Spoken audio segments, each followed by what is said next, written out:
Okay, I'm just gonna start. Boots and puss. Boots Anders. and puss. a a feminist critique on underrepresentation of women in the works of Boots Riley. Boots and puss. Oh my god. Listen, we have to be controversial. We have to be what is the word? Offensive to sell the leftism. Isn't that how leftism online works? That's how it works. That's what they tell me. I'm bad at. Wait, was that recorded? Yeah. Oh, Yeah, God dude. damn it. The second Jake said, "I'm hitting the recording button," you went puss and boots. No, I said it the other way. Boots and What? all right. Either way, you should have known better. You should have known. Sorry. Maybe I'll cut it out. We have to sell sex. It's pretty That's innocuous. what we do. We were freestyling. Sex, and now that I have your attention, communism. You know. There you go. Waffles, you can't eat pretzels. You're a cat. You can't eat pretzels. It's physically impossible. We're not talking about cats either. We're talking about rats right now. How many of those books were there back in the day? Because I remember my dad had a book that just said sex, and then in very small print and radio broadcasting. That was the last one they made. But there were that wasn't the only one. That was before there were memes, so the memes had to be on books, like novelty books. They had to be. I think that's just an old-timey joke. Yeah, but I feel like its heyday was in like the 70s. Yeah, but your dad probably saw that book and went like, ha, ha, ha, ha. No, he was This he one's was for very the interested in the house. fine print. Believe me, he had his I'll be reading glasses flipping on. through this baby. Yeah. Yeah. Your dad listened to radio porn because he was a radio guy. You're Yeah. like, oh, yes. That's right. All right. Welcome to the show. Welcome to the show. It's off to a great start. I'm Jake Flores. That's Alex Patak. What's up? I just ate a whole bunch of peanuts out of a Tupperware container, and I'm ready to cast. Let's go. Full of nuts. Ready to make content. Anders Lee is here. And impression of Anders Lee here. The real Anders Lee would not say something so vulgar. This is, let's see, David Spector. Sure. Why not? Why not? Our friend, Why comedian not? David Spector said that. And is going to just be Anders for the rest of the show. That's the bit. Or the reality. Listen, folks. We need to talk about something very important, very urgent, I'd even say, that's happening in New York City right now, which is that the rats are going insane. This is a real thing. I know it's like we shouldn't glorify living in New York, but I think that if you're here right now, you kind of get to soak in a little bit the fact that we just live in Blade Runner. Or yeah, check your privilege. Rats are trying to eat human beings around you. It's bad news, but it's pretty cool. Rats have become aggressive, is the word in quotes on this news article I'm reading, due to COVID-19 restaurant shutdowns. The Center for Disease Control has given out a statement saying that rats, because they live off of the trash that restaurants put out, and we shut down all the restaurants, they're like getting angry and they're starting to like eat each other and shit. They said they're not eating humans, but they heavily implied the word yet in a lot of these articles. Yeah. Well, they're not angry so much as hangry. Right. Right. Like it happens to all of us, but now imagine there's a billion of us and we live underneath the pipes. Yeah. So they're there's an ecosystem, that they live off of the waste of human society. And since we shut down all the restaurants, all those memes that were like going around where they're like, oh, nature's healing, the dolphins came back to the river. No. Rats are not like that. They're our They feast tenants. on decay. We're their bottom landlords. feeders. Yeah, they feed off of us. So they're like, I feel like we're trying to explain the premise of rats right now. well, I'm trying to draw up a Like metaphor dogs, here. but smaller. They're like mice, but bigger.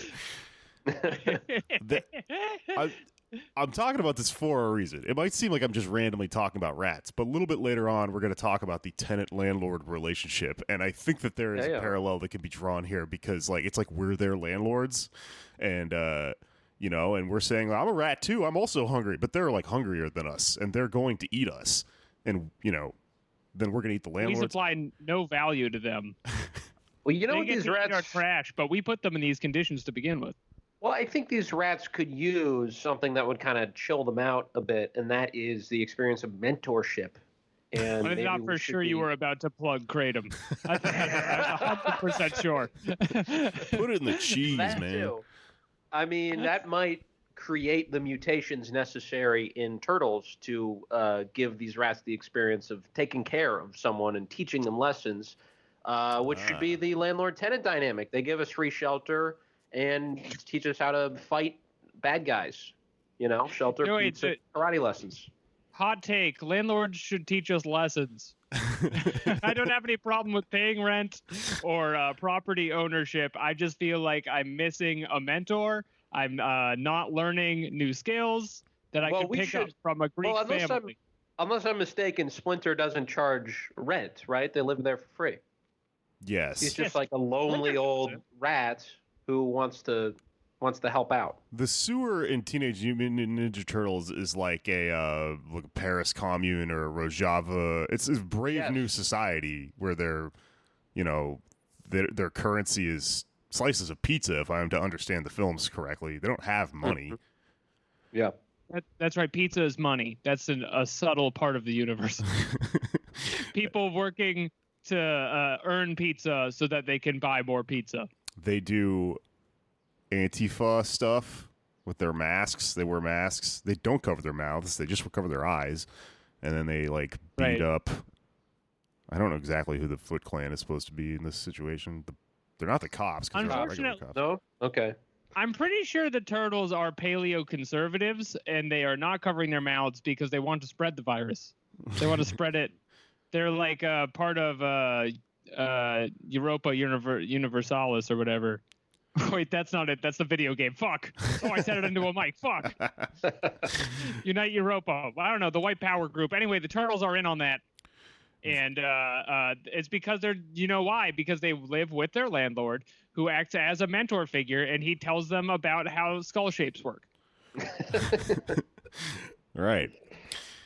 Let's get back to these rats a little bit. This is a real thing that's happening. And you might be listening to this podcast and thinking, wow, these podcasters, they all live in Brooklyn and they think that we'll find it interesting that their city is full of refrigerated morgue trucks and slime on the ground and rats that are angry and stuff like that, but I live somewhere else. You get and it. You have public transportation. yeah, we get it. La-di-da. You I live. ain't got no freaking rats in my Chevy Volt, pal.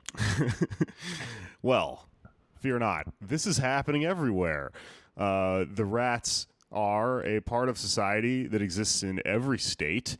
They live symbiotically with humans, and this is happening in other cities. Notably, I think the worst case is in New Orleans. They're saying that because New Orleans has actually been hit, New Orleans like had to shut down, French Quarter and shit, and the entire goddamn economy there is just based on like street food and stuff. So apparently, I'm reading this article. This guy's saying that where's the quote? Let me see if I can find it. Rats. Oh no. Rats. They're all over me. Here's the Oh God. The Was rats. it E exclamation point, exclamation point? That's the quote from the rat. This is the quote from the man. Okay. I turned the corner. There's about 30 rats at the corner, feasting on something in the middle of the street. 30 rats. Oh, the Bayou Man. So this guy said he's just like every time he turns around, there's just 30 rats hanging out in the street, just like feasting on dead. That's no shit. Extremely menacing. Yeah. What's the most number of rats you've ever seen at one time? I want to say like a few. I've never seen more than 5 at once. Yeah, I don't Because think 5 alone is very intimidating. Yeah, I don't think I've seen more than one. They usually fly solo. I haven't been in. I moved out of New York a few months ago, but yeah, sometimes you see one scurrying in the subway, but it's always alone. Right. Well, rats, the perfect emissary of disaster capitalism, do not know how to work together. They have no mutual aid. Actually untrue. So I'm reading this book about rats right now. Guess what it's called? Nim? Communism? Rats. It's called Rats. It's a book about rats. And oh, yes, I've heard of this. yeah, it's actually like a New York Times bestseller. It's called Rats: Observations on the History and Habitat of the City's Most Unwanted Inhabitants. It was number 1 in the rat category for 12 weeks. I just happened to be reading this book, and then I saw that the rats are going crazy outside, and I figured I should learn more about them. So I'm kind of working my way through the book to try to, understand our new masters or whatever. But is it like a sociology book, or what is it? I don't know. A guy kind of goes through a couple different angles on them, but like the first chapter is just the history of where rats in America came from. It's really interesting because they originated in Southeast Asia, and there's 2 types of rats that are like popular in America. There's like a million different types of rats. Rats. Everyone has their favorite rat. By the way, brace yourself for some rat facts. That's what we're doing today, first half of the episode. Rat facts. Play the jingle. I'm into it.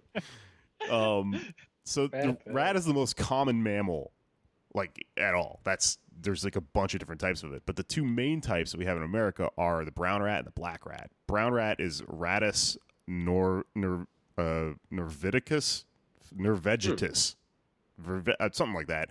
They thought it was from Norway. It was a misnomer. And the black rat is called Rattus rattus, which means, I think that was just the first one they named, right? So they came from Southeast Asia and eventually like up through Europe, and didn't actually get to the United States until like 1776. There were just no rats here, and hell of a year to come. Yeah, the fucking first year.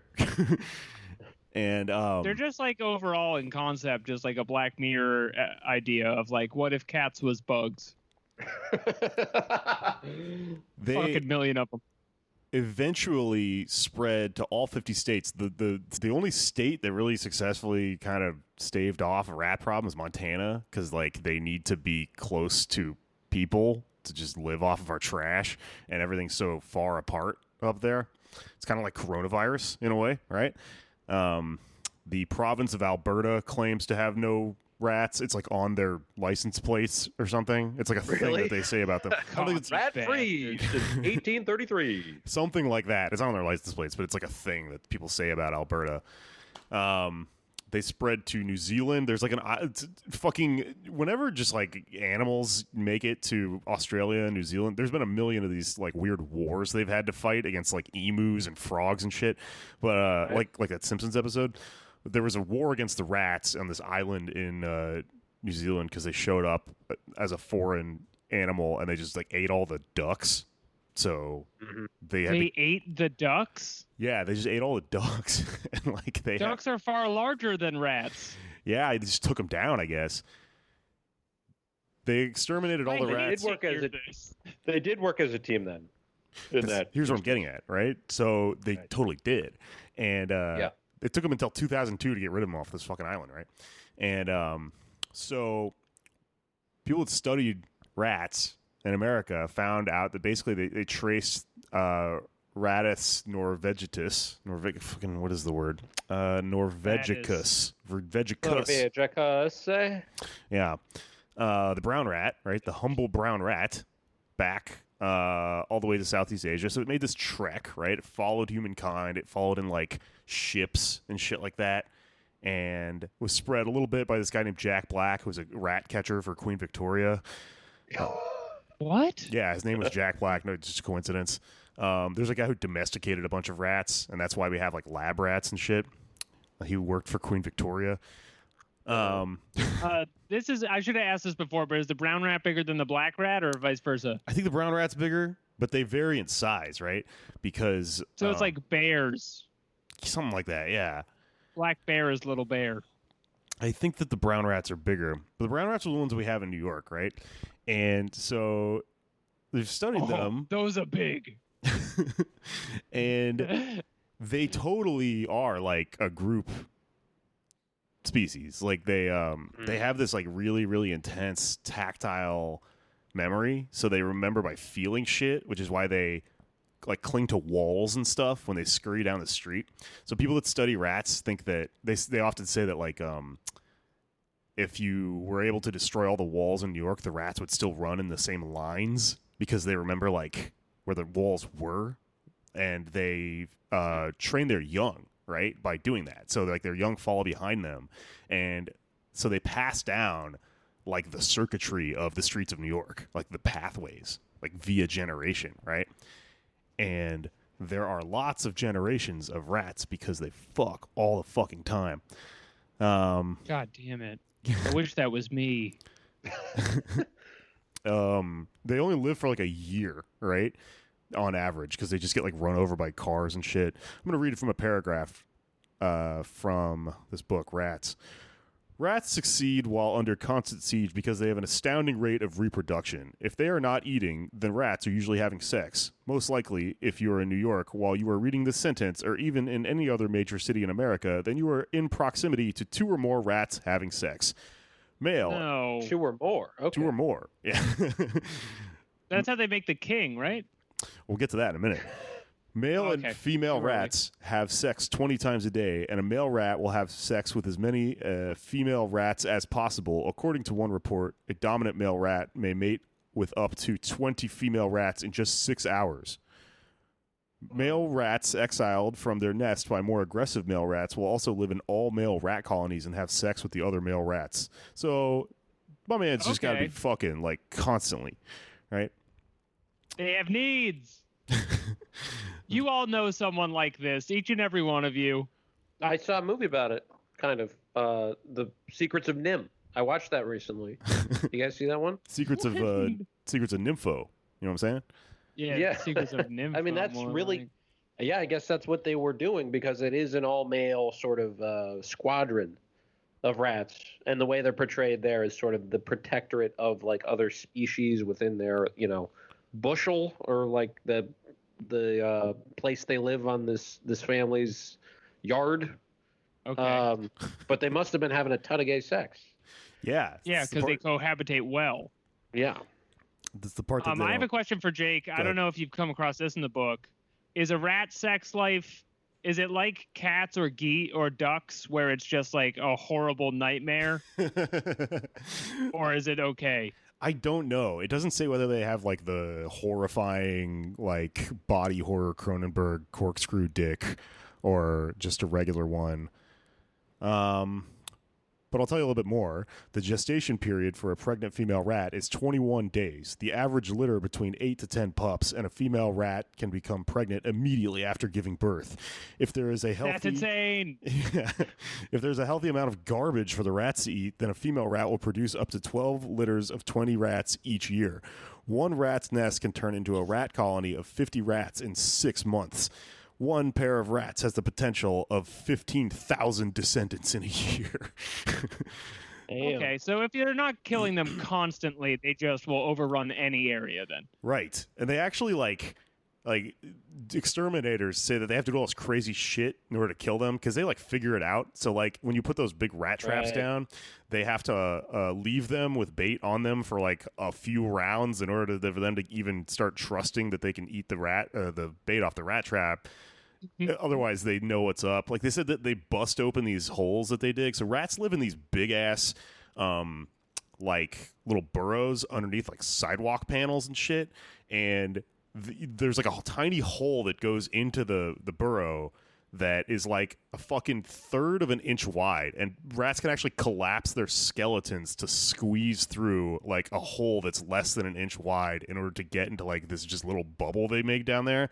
And it said sometimes when they fucking crack open the sidewalk and dig them up, they're lined with like trash, and sometimes the trash is just chips of wood from the rat traps, like as a way of just like, fuck you, man. Yeah. Very cool. So go ahead. Can I ask where does a mouse become a rat? Is that just an entirely different species? Yeah. When they get into drugs, they get on the wrong side of town. If you have enough sex, then you become a rat. Is that what it is? You have to evolve it with a moonstone, like in Pokemon. No, different animal, I think. Whole different animal.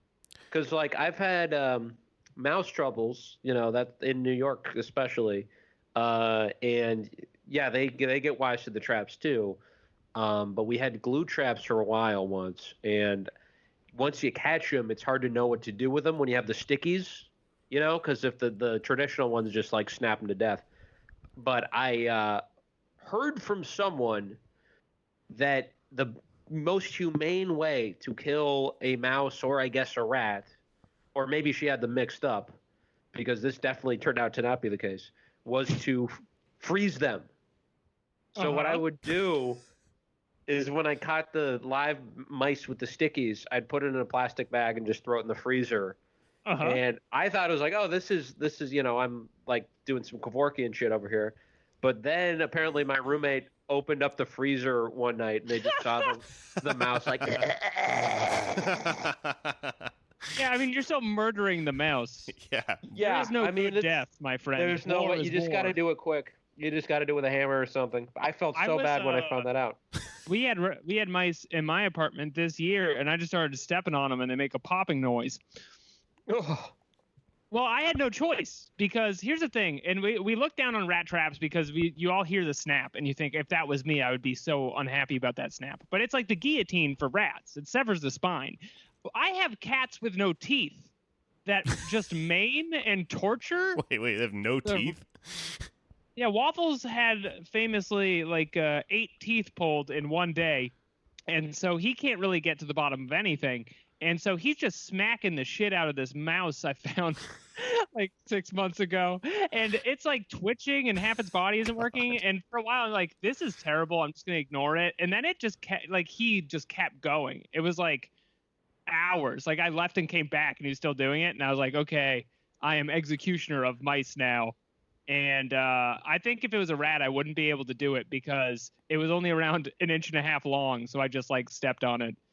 But Man. Rats, New York rats, man, are like 6 inches long. You have to fucking guillotine that shit. Yeah, you do. Take a knife out. I mean, they get huge in the South too, though, because I guess actually there's a lot of water in New York, so this happens here too. But in like New Orleans and along the Gulf Coast, actually, like I think I fucking met a guy once down in Texas on the Gulf Coast whose job was just to shoot rats. Essentially, like that's the most humane way to kill them. So they would have these fucking like seats, like crow's nest, mounted on tops of just like Jeeps, where guys would just drive around in the middle of the night and just like shoot them with a fucking rifle, because nutria rats are like huge, it's like the size of a dog, but it's a rat. Yeah. I love the logic on that it's the most humane way to do it. No, it's not. You're just shooting them with a gun. It's just easy them. for you. You're blowing half its body away.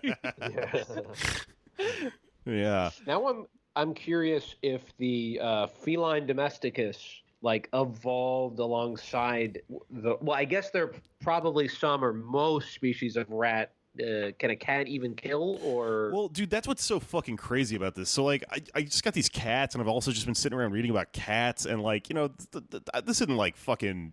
Maybe don't quote me on this or whatever. I don't know if this is hard science or whatever. But people like track the domestication of house cats back to like 100 years. That's how recent. Like, we decided to even let cats inside of our houses. I think before that they were like kind of like just these critters that were like outside and shit. And a lot of people think they actually kind of domesticated themselves by just like being nice to people until they let them inside. And so I guess what I'm getting at with the rats is that like this is a recent thing, and this thing that's happening in the streets where their like environment is being destroyed via the restaurant shutdown because of coronavirus is like, this is like the first time this has happened since New York started, They've like always been able to live off the trash, and like now everything's topsy-turvy. And right. Okay, which brings me back to the landlord comparison, because I think I got it wrong and I think you got it wrong. I don't think that we're the rats' landlords. The rats are our landlords because they're parasites and they need us. Yeah. They don't True. provide anything for us. No. What the fuck are these rats doing? I mean, they literally Understand just eat and fuck all day, and like, everything that If you knew my landlord, if you knew him. Yeah. That is that's interesting about cats. Because Lenin had a cat, and then that's always used as a way of saying like, oh, he had a softer side. But back then, that was kind of might have been like the equivalent to Putin wrestling a bear now. Yeah, serial killer shit. Yeah, it's Cats kind of are weird. He had a Psychological. cat in his house. predator. Yeah. Yeah. I mean, I know they used to be used on ships specifically for that purpose of keeping them free of rats. So they're like just local killers you can have around. I don't Yeah. know shit about cats except that the domestication of the house cat in the last 100 years or so has had like a devastating impact on the ecology of everywhere it's happened. Like every bird dies, any small creature for hundreds of miles away dies in like gruesome, torturous deaths. Really? Yeah, cats are evil, but we're bigger than them, so it's fine. Yeah, they're pretty nice Wait, to us. so by domesticating them, the things that they wouldn't eat, but like somehow they would keep these birds alive by like doing something to the soil, or what? Why does They the torture them domestication for help? fun. What? Oh, you're saying they survive now that the cats are inside. Well, yeah, I mean, it's an interesting dichotomy, right? Because you have the cruelty of the cats, but it's only compared to the cruelty of man. There Mhm. is no option under a human society that spans the entire globe except to either become a pet or die. I mean, we're living in a mass extinction event for this very reason. Yeah. Yeah, and so I guess what I'm saying is we have to take in the rats as pets because they're eating each other. Like they're just resorting to cannibalism, which is really weird. I think it's cannibalism until they decide to start eating us, because it says that they do like bite people sometimes, but it's usually that they bite children when children have like food on their faces. So they don't want to eat us. They want to eat our old food.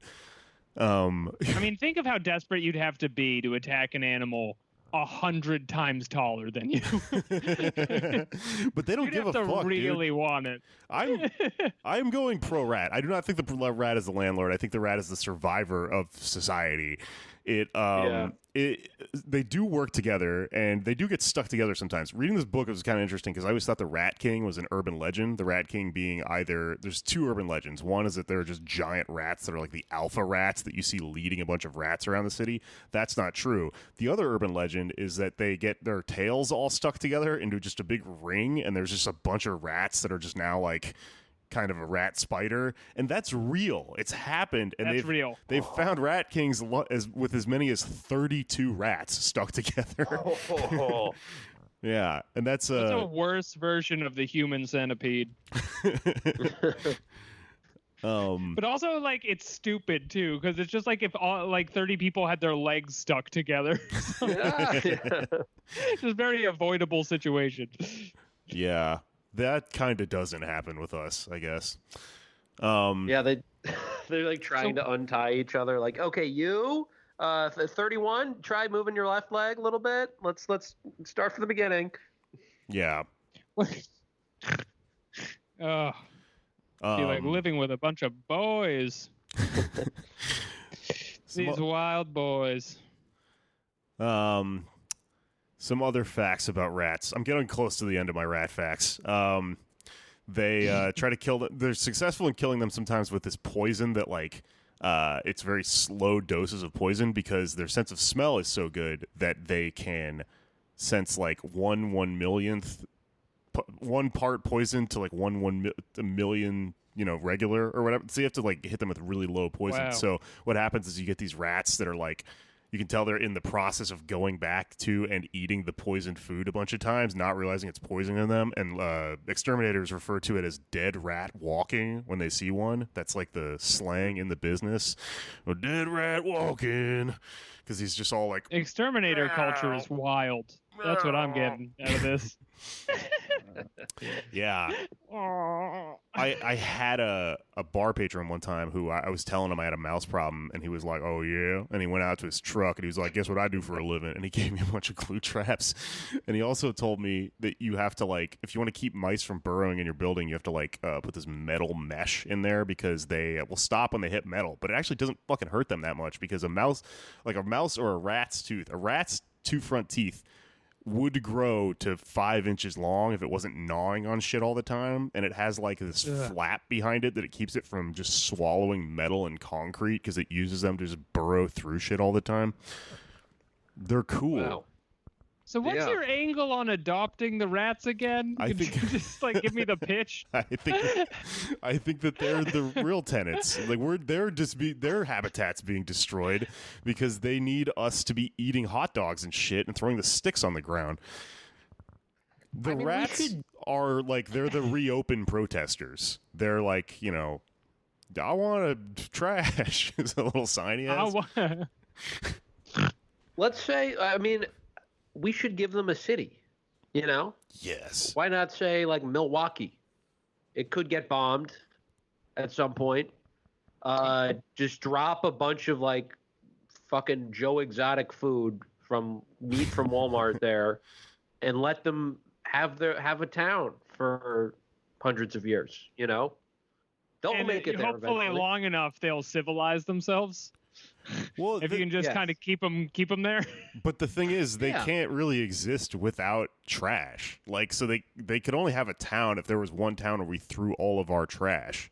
Milwaukee. That is what Anders is offering. Is we trash Milwaukee. Yeah. If you live in Milwaukee, write in yay or nay, and we will make this happen.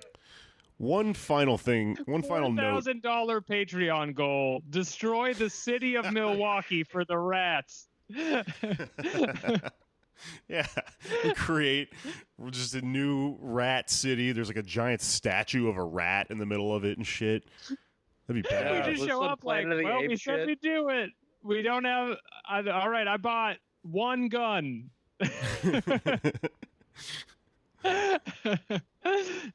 I've got to say, I feel very misled by the Secrets of Nim, because that led me to believe that there are these noble creatures who care about protecting others, but they're just at it for themselves, I guess. Oh man, they're survivors. They protect each other, and you know they just do that by making a lot of each other because they keep getting like run over by garbage trucks and shit. Here's where I'm going with rats. There's a lot of bad propaganda about them. They're also being portrayed as vectors of disease, which they are, but not coronavirus. It doesn't seem yet. Really? It's inconclusive. No one has said yet no one's proved yet whether they can carry coronavirus, but it's a respiratory disease, so probably not. Here's a small list of the diseases that rats can transmit, though. Thank you. Hantavirus, hemorrhagic fever with renal syndrome, Lassa fever. Sorry, Hantavirus? Hantavirus. He meant Honda virus. Honda virus. You have to buy a Honda.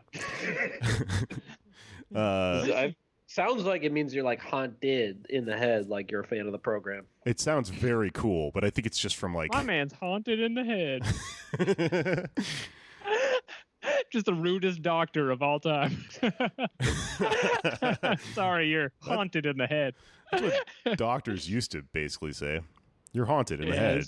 I need to electrocute you. Okay, what else? Here's some more diseases that they can carry. Lymphocytic chloriomeningitis, OMSK, hemorrhagic fever, plague. There's one that's just listed as the word plague. Right, because you know it from the hits. Well, is that true, though? Is that another myth that the rats spread the original, the original plague back in the day? I don't know, but I actually want to read a book that's cited in this rat book because it's about disease, which might be interesting to read about right now, but it's called Rats, Lice, and History, which is a classic work on the effect of disease on human history. So maybe we'll find out. But apparently they at least can spread the plague. They can also spread something known only as rat bite fever. Oh, no. Among humans. I guess. I think it's just a Ted Nugent song. Well, I'm sold. I'm gonna go get one right now. I love them. I love what they do. West Nile I virus. mean, what is a chinchilla but just a pretty rat? True. I don't know enough about chinchillas to debate this West Nile virus. Relapsing fever. That's cool. Makes you fall off the wagon. I don't know. All right, so that pretty much concludes my rat facts and my thesis on rats, which is that they're cool, and I'm sad for them. All of these rat facts have me hungry for an in-depth conversation on rent and landlords. Yeah. You see. That might just be me. You see the metaphor here? The rats are losing their homes, too. You know what? It's natural. Maybe I bet there's going to be a landlord or two who listens to this and tries to show it to their tenants and be like, see, rats aren't so bad. Live with them. What we need to They're do fun. is form a human rat king, which is what you might refer to as a tenants union. You know? Lock our tails together in solidarity and form into a terrifying circle of people that live in an apartment. Then Also, fucking is about to go up Yeah. for survival purposes. All right. Let's talk to Rebel Steps, a podcast covering the rent strike in New York, the prospect of it, and various other mutual aid projects and things like that. I will now be speaking to Amy and Liz from Rebel Steps. I'm ready. Despite all my rage, I'm ready to listen to this interview.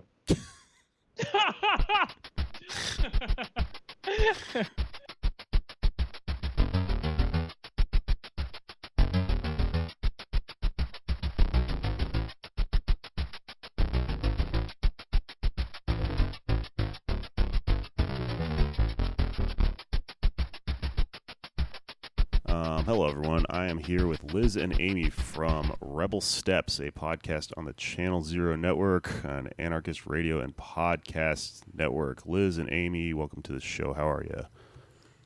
Doing okay. Thanks so much for having us. Yeah, thanks for having us. Yeah, thanks for coming aboard. I've listened to Rebel Steps. I quite enjoyed it. It's very interesting, very informative. Can I guess maybe you tell my listeners a little bit about what you guys do over there at your show, just to start off? Yeah, absolutely. So Rebel Steps is a podcast about taking action and building skills. It really comes from an anarchist perspective, but the skills are applicable and useful to any kind of leftist organizing context. We started it in 2016, kind of after the election. There was a lot of calls to get involved or read a book or call your senators or donate. But we really wanted to sort of put something out there about how people could take action kind of in their everyday lives. So it's really about welcoming in new people, growing movement organizers, and things like that. Yeah, Cool. and we really try and keep it very open and inviting. So we try to stay away from jargon or explain jargon. And we try to start at the very beginning, and we also try and help people through just sort of the inevitable emotional and psychological barriers that sometimes come up in organizing. So just sort of talking openly about imposter syndrome as an example, and just how organizing and doing new things can be a little uncomfortable, but we have to work through that. So those are some of the things we try and cover in every episode. Cool. Yeah, I found it very accessible, which is important, and it's a thing that leftists can easily lose sight of because we can yell about Kropotkin all day on here. No one knows what the hell you're talking about. It's not going to do you any good in terms of turning that shit into real life action. So I liked what you guys sort of did with season 1, where they were just sort of short, easy to listen to explainers about things because, first steps are kind of the most daunting things in terms of starting, something like a tenants union or a rent strike or something like that. So I think the little instructional how-tos are very cool. But you also talked about how how do we get into this movement building thing we were talking about? Yeah, I mean, like making things very inviting and easy to read, I guess, is important to the start of getting anything like this done. Yeah. Yeah, absolutely. I think a lot of the impetus for the podcast was really just to kind of issue an invitation to as many people who wanted to hear it. So one of the people we interviewed in season 1 literally said, I've always thought of myself as more of an inviter than an organizer. And I think that's our friend Smokey. And I think if you really wanted to sum up our whole podcast, that's what it would be about. But then with our second season, we did move a little bit more towards like the movement building aspects. So kind of looking at what you might need to know or think about when you're working together. So whether that's something like as mundane almost as decision making to something like a little more interpersonal, like conflict resolution. We just kind of want to walk through those things because as anyone who's been involved in these movements know, these things come up. And a lot of times new people have to like discover the same things over and over again. So just trying to kind of explain where the movement is coming from as far as like decision making that's worked, what hasn't worked, what people have tried, and yes, that's been the focus of our second season. But then our second season got interrupted by all this rent strike stuff, and so we did kind of like pivot for a moment, paused in season 2 to do what we do for every subject with rent strike. So sort of look at the how-to, look at the step-by-step, look at how to invite people to join you, those sorts of questions, which are the questions that we have explored in season 1 and season 2, but just now we're looking at them more explicitly for the here and now during COVID-19 when people are talking about rent strikes, trying to achieve some level of a change in power dynamics between tenants and landlords, especially in New York. Yeah, totally. Yeah, and I would suggest anyone that is considering possibly doing something like a rent strike or even looking into it, or if you're in a situation where you're not even sure if that's the sort of thing that might help you out in this whole COVID-19 thing, or I guess in general, definitely check out the episodes that Rebel Steps did on on the whole concept of this rent strike thing we're experiencing right now. I feel a little bit almost like I missed an opportunity to have you guys on when coronavirus was first happening, because there was a very urgent sense of needing to plan possible collective action against landlords like all at the same time.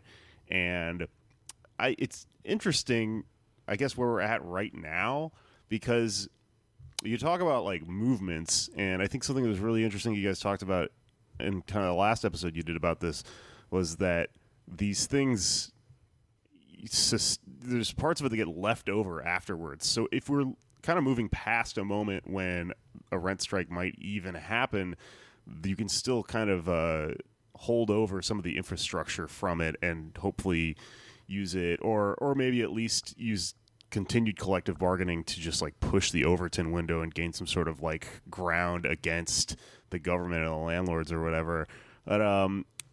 But I was going to ask you to speak a little bit about that, and then also, if you can, about like what's going to happen next, do you think? Because I know no one really knows what's going to happen in terms of just the grand scheme of this coronavirus stuff, but it seems to me that we're entering a very strange space, which is that people are going to try to go back outside. It seems like the coronavirus isn't going to be as contagious during the summer, but it might come back in the fall, and this kind of eye of the storm seems to be a situation in which they're really going to try to force everyone to go back to work, and thus it's going to be kind of harder to organize against your landlord because they're just going to open certain things back up and say, well, go back to work. What do you think is going to happen, and what do we do with all the stuff we've already set up? Yeah, so I think there's a few things. One is sort of like, how do we take this moment and build something for the future? And then also like, what's going to happen next? And I think no one knows really what's going to happen next, but it definitely seems like this is a long-term crisis, right? So even if people are kind of forced to go back to work over the summer, there's like they haven't had income for many months. So that doesn't mean that they automatically are now able to start paying rent again. But then also, there's a potential in, when there's sort of a resurgence for them to lose income again. But then as far as seizing this moment goes, we've been thinking a lot about sort of trying to take rent strikes that are happening now and building those into kind of tenants unions, and then kind of even bringing those together into like neighborhood-wide tenant unions, to try and build power that can be sustaining and can take us past this like current moment. So really like trying to take what you've built and say you've done a rent strike for 2 months in your building and now some people are going back to work. You still have all those connections and you still have that kind of collectivity that you've built up. It's also possible that, you're going to have to go to court together, or you're going to have, your landlord's going to be harassing you. And so there's still going to be kind of like a long-term collective kind of material thing tying you together, even as you kind of start to go back to work or have income again.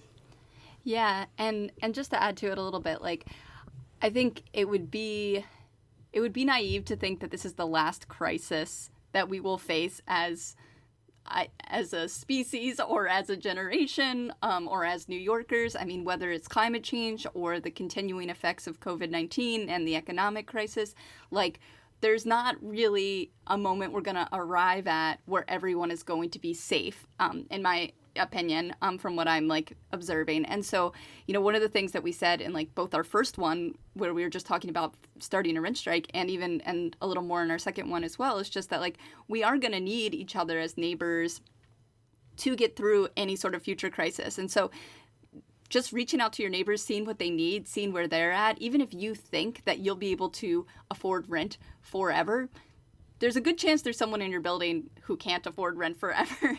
And in some ways, your fate is kind of tied to theirs, because what if they get COVID-19 from trying to do work outside that they shouldn't be doing, or they work that is dangerous? Like, you could end up getting sick from that. And so like, it's like, yes, support our communities, but also we're all in this together. There's no world in which New York can come out of this with like half the population being homeless or something because they got evicted. And then you're just like, well, at least I can afford rent.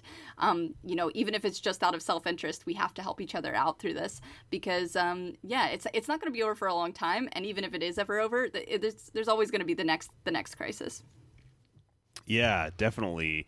Yeah, I think there's probably a lot of value in kind of maintaining a sense of network with everyone else in your building, everyone else in your community, and all that stuff. One of the things that I guess when I was listening to you guys talk about rent strikes popped out at me and kind of I don't know, just kind of seemed to kind of valuable observation was that when you go to your landlords about this sort of stuff, they tend to panic and they start saying, why don't you come to me individually, which is very telling. They're trying to get you to isolate yourselves, not communicate with each other. That way they can stick, specific rent rates on specific people without them, sharing the information and then us all going, hey, what the fuck, right?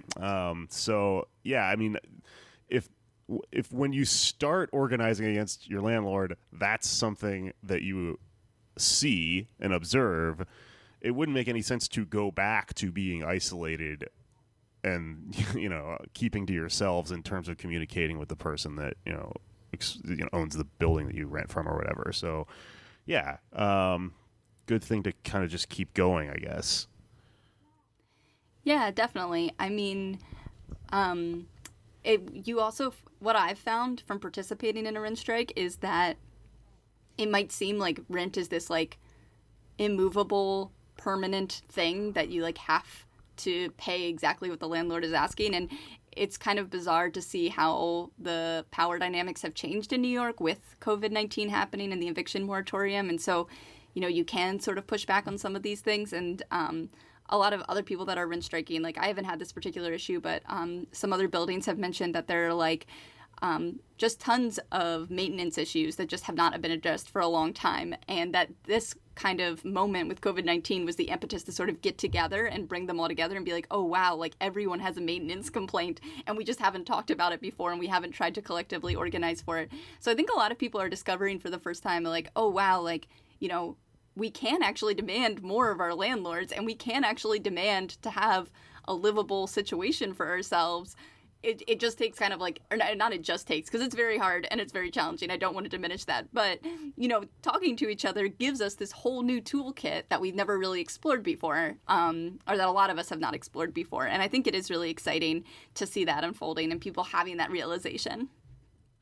Yeah, the whole dividing people up and being like, why don't you talk to me individually, or like, I can give you flexibility, is also like exactly what you see in labor organizing. So it's like, it's a really common thing where it's like, when people get together, the people in power understand that that's scary for them, like immediately and viscerally. And I think that that's really powerful also for the people who are doing the collective action, because they're like, oh shit, I have that power. And so, yeah, it's just like, it's a dynamic that's mirrored in a lot of different situations. Question though, I mean, what would you say to people that sort of dismissed the idea of rent striking from the get-go, in that it would be impossible to organize one this large, or, that this is something that can only happen if we support like a legislative kind of tactic or whatever, just trying to pressure, whoever the hell in the government to get this, Cuomo or something. How do you, I guess, approach this without becoming a complete nihilist? Because it seems to me that, like, back when it was first starting, everyone was like, well, Cuomo would have to do something and he's not going to do anything, so good luck, Yeah, I mean, one of the things that we tried to be very clear about is that this is like a challenging thing to organize. Doing a rent strike is not something that should be taken lightly by any means. But I think the sort of feeling that like we shouldn't even talk about rent strikes or shouldn't even think about strategizing with it, it's just very defeatist. It's like all of these, like we had on Twitter cancel rent and rent strike trending like multiple times in March.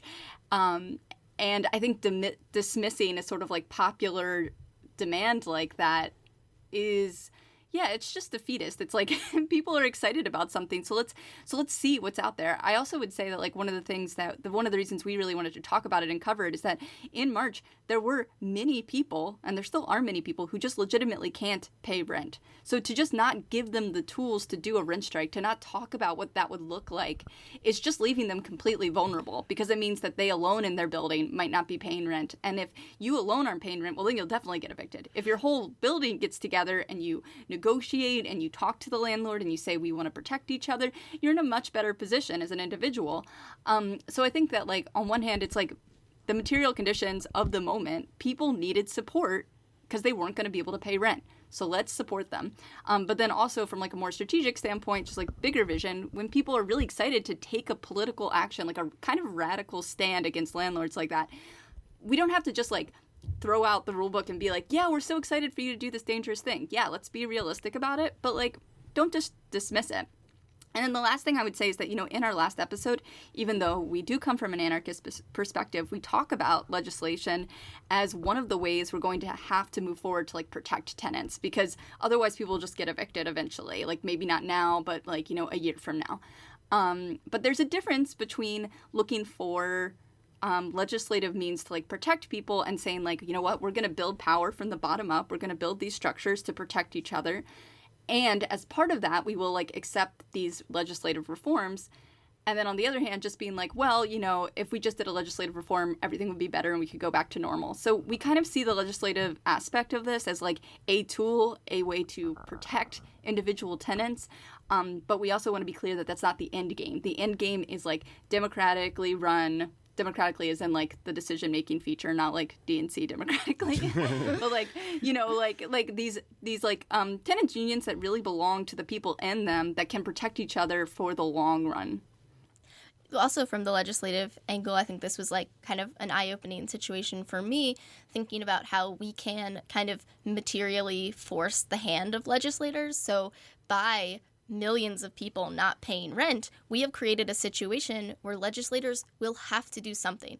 Will it be good? Maybe not. It might not even end up being that helpful, but they cannot do nothing, because that would just cause an even further disaster. So I think that's been kind of interesting to think about for me, because in the past I thought of legislation as being like kind of, calling your representatives or working on electoral campaigns and things like that. And I think this has been like a different angle that I hadn't thought about before. Yeah, it's really hard to kind of deprogram people from thinking that the entirety of affecting something like this is texting that robot that then texts your senator or whatever. Yeah, totally. And you guys noted in the history part of some of your episodes that like the ground we have made in terms of making sure that people are able to not be completely annihilated via this sort of situation during like the Great Depression and stuff like that came from pressure put on politicians from the left when they think that something like, that there is a real collective threat coming against them, or, someone who represents that, like, as a politician. So it is a real thing, and it really can and will sort of probably save us to some degree here. But I guess the reason I'm asking kind of a counter question to this whole thing is that it's important when talking about this to not gloss over the inherent risk in going on rent strike. There's very good reasons for certain people not to do it and certain people to do it. So, you don't want to like encourage anyone to go just blindly into something that actually, may not have a good payoff. Yeah, definitely each situation is unique. And like we talk about that in the first episode, that it's like everyone knows their situation best, and there are situations where it may be too risky for you, or there may just be like for me, I live in a very small building. There's one other tenant. I like have a personal relationship with my landlord who lives in the building, and so it would look very different than organizing in a large building or organizing across multiple buildings against this sort of like corporate landlord. So every situation is different, and so yeah, it's really important to get legal advice, make sure you understand your situation. But then also, maybe, I don't know if you want to talk about it a little bit, Liz, once you get started, you may uncover things that are like really on your side. Yeah, so I am currently in the middle of a rent strike that is going better than I thought it would. Actually, I was a little worried about it at first, but basically we just found that there were a lot of things that our landlord was doing that were not particularly legal. And I think since we're in the middle of it, I don't know if I want to go into a ton of detail because it's not all said and done yet. Yeah, but we found ourselves in an actually much better situation than I thought we were going to be. And on some level, I'm like, okay, well, we just like, kind of got lucky. We had like a landlord who didn't take care of the building and did everything to like save a little money here, a little money there. And then it ended up to be a bunch of legal problems. And then also our landlord took the move of like, even though they're in like very precarious legal situation with the building, they decided to enlist lawyers, which is like, why would you try and take us to court if you know that your own situation is a disaster? But you know what? That's her strategy. I don't know what she's doing over there. It's just a little confusing to me. But anyway, yeah, but so on some level, we just kind of got lucky in that we had this sort of like bizarre situation. But on the other hand, landlords are pretty used to cutting corners in New York, especially. I can't really speak for other places, but I can say that like in New York, I feel like landlords are pretty accustomed to getting what they want. They're accustomed to kind of intimidating tenants. They're accustomed to sort of just demanding a lot of money for their units, no matter what's going on. And so, I think more people are finding those sorts of things in their building than they thought. They just hadn't really thought to, like, look for them before. Again, it's sort of this thing of, like, because of the eviction moratorium, because of what's going on, the power dynamics have shifted ever so slightly, and now tenants have, like, a little bit more power than they have in the past. So yeah, I mean, like, no one should just go out and just not pay rent alone. Like, and we say that a lot. And like, I think a lot of the rhetoric that was sort of like dismissive of the rent strike or cautionary about the rent strike was like trying to dissuade people from just randomly not paying rent. But I think that like, do the research, just know your rights in your city. There's nothing to be lost from, one, just talking to your neighbors and seeing what their situation is. Like, just seeing what's going on in your building, either for doing mutual aid projects in your building or organizing as tenants. And there's also, like, nothing to be lost with just reading your rights, maybe getting a little legal advice if you can get some for free. Just do a little bit of research, and you might find a month or two from now that legwork of meeting your other tenants and of learning a little bit about the legal situation might be like super helpful for you. Because also we're not out of the woods on this. Like, this is one thing I keep saying is that I'm like, really no one can afford to pay their rent because no one knows if they're going to have health insurance next month. No one knows if they're going to have a job next month. But again, every situation is different. Don't run into a rent strike situation that when you don't have all the tools you need to really do it like well and in a way that can protect yourself. But seek out some tools to protect yourself because it's not great out there. I don't know if anybody's been reading the news lately, but it's not great. Yeah, that's true. I don't know why I keep lulling into a false sense of security. Maybe it's just I'm a podcaster. But like, they're gonna stop sending us money at some point too. So this will probably be extremely relevant. But assuming it's not, I think we should round out, or assuming it's not as crazy as it was, or what I'm getting at is I think we should round out on kind of this thing we were talking about up top, which is that there are moments like this, like coronavirus, when people get involved in mass, and then there's a tendency for people to kind of, for whatever reason, lapse back into either not caring or being apathetic or just feeling, a false sense of security or whatever.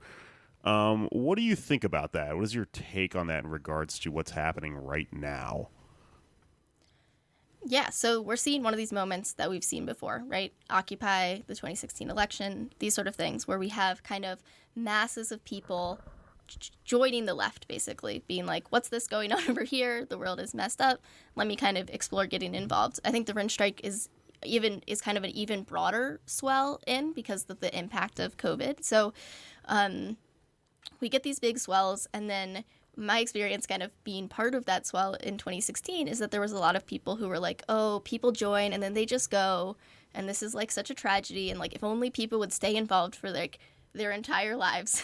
And I think that's a really tall order. And I think that there are plenty of reasons that people would want to go back to their quote unquote regular lives. Not every person is going to devote their life to leftist politics. So I think it's really important to take these moments and strategize around them. So I think for this influx, try to build those tenants unions and kind of build an infrastructure such that people can sort of go back to their regular lives but still retain that power that we got from this moment is really important. And to just kind of accept that some people are going to kind of leave the organizing and kind of go back and not kind of see that as like this huge negative, but just understand that that's something that we can use in the left as like a strategic point.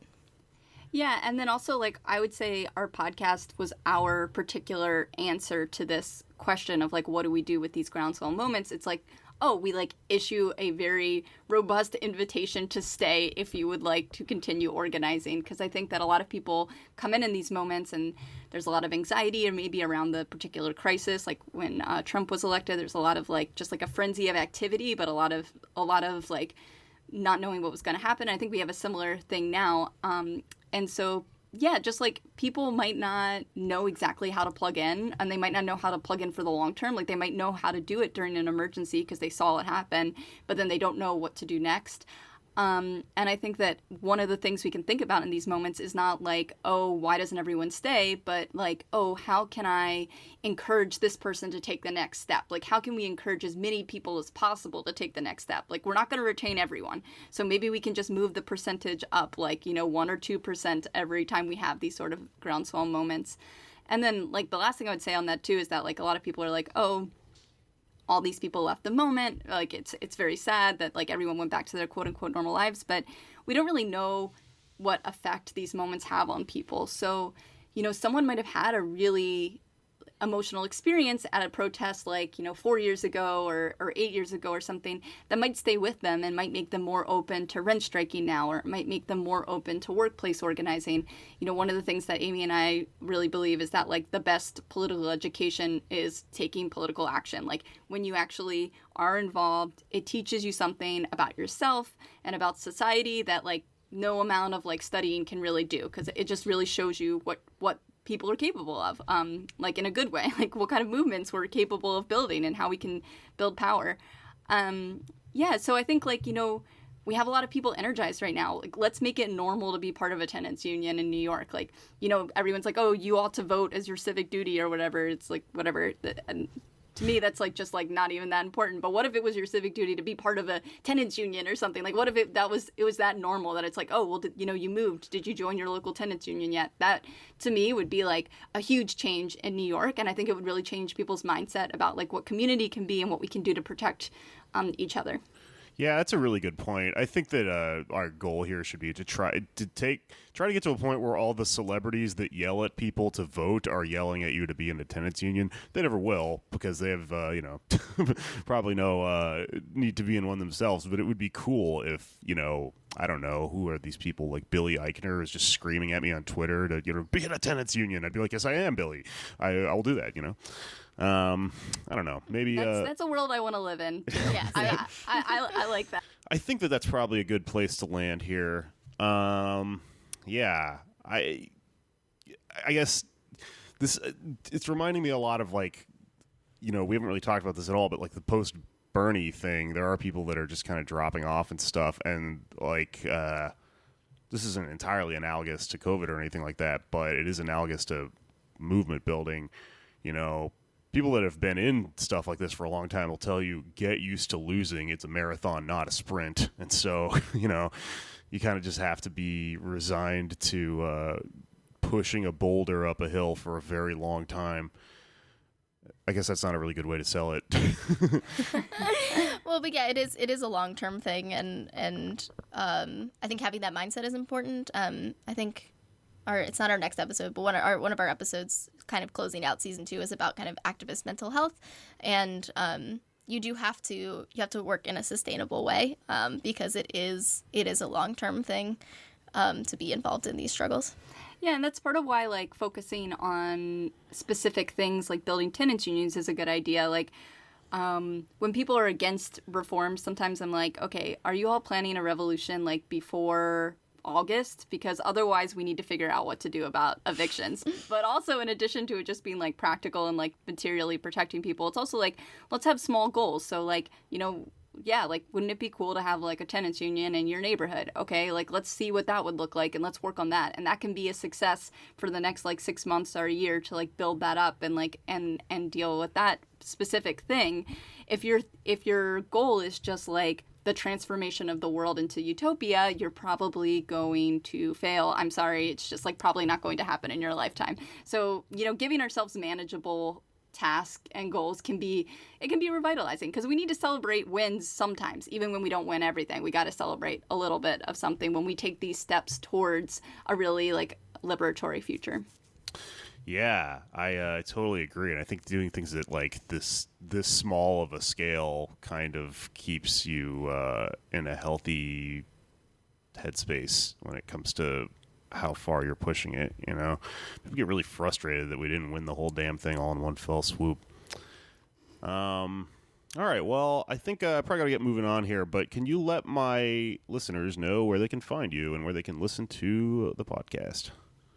Absolutely. Yeah, you can find all of our episodes at rebelsteps.com or on pretty much any podcast app.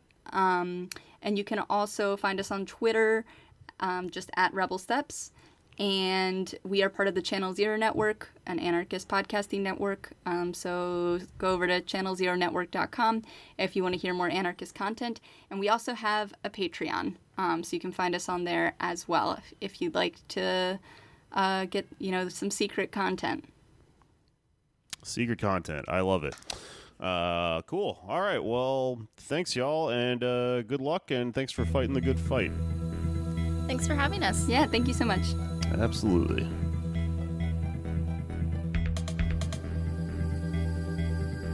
Okay, that was our interview with Rebel Steps.